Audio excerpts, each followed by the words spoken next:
Part 2, Monday 15 June 1942।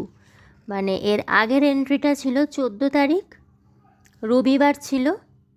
আজকে যেটা entry সেটা হচ্ছে ঠিক তার পরের দিন, সোমবার 15 তারিখ। কি লিখছে দেখা যাক।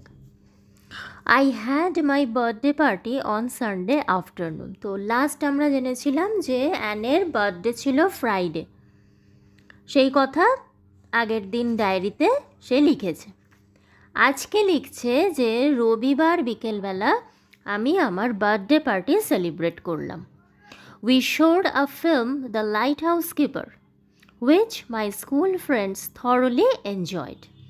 আমরা দ্য লাইট হাউস কিপার বলে একটি ফিল্ম দেখিয়েছিলাম, যেটা আমার স্কুলের বন্ধুরা ভীষণ এনজয় করেছে। We had a lovely time. আমরা সবাই মিলে খুব সুন্দর সময় কাটালাম। There were lots of girls and boys, এবং অনেক ছেলে মেয়ে এসেছিল। For years Lies Goosens and Sanne Houtman have been my best friends. অনেক বছর ধরে লাইস গুজেন্স এবং সানে হাউটম্যান এরা দুজন আমার বেস্ট ফ্রেন্ড ছিল। Since then I have got to know Jopie de Waal at the Jewish secondary school. আর তখন থেকেই জিউইশ সেকেন্ডারি স্কুলে আমি জোপি দেওয়ালকে চিনতাম।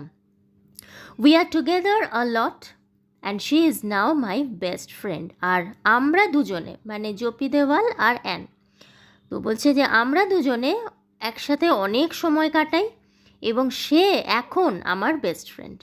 অর্থাৎ এখন অ্যানের বেস্ট ফ্রেন্ডকে না জোপি দেওয়াল। কেন না, এরপরেই আমরা সেটা দেখতে পাচ্ছি। বলছে যে lies is more friendly with another girl. অর্থাৎ লাইজ গুজেন্স, যে ওর বেস্ট ফ্রেন্ড ছিল, তার এখন অন্য একটি মেয়ের সাথে বেশি বন্ধুত্ব হয়েছে। And Sanne goes to a different school.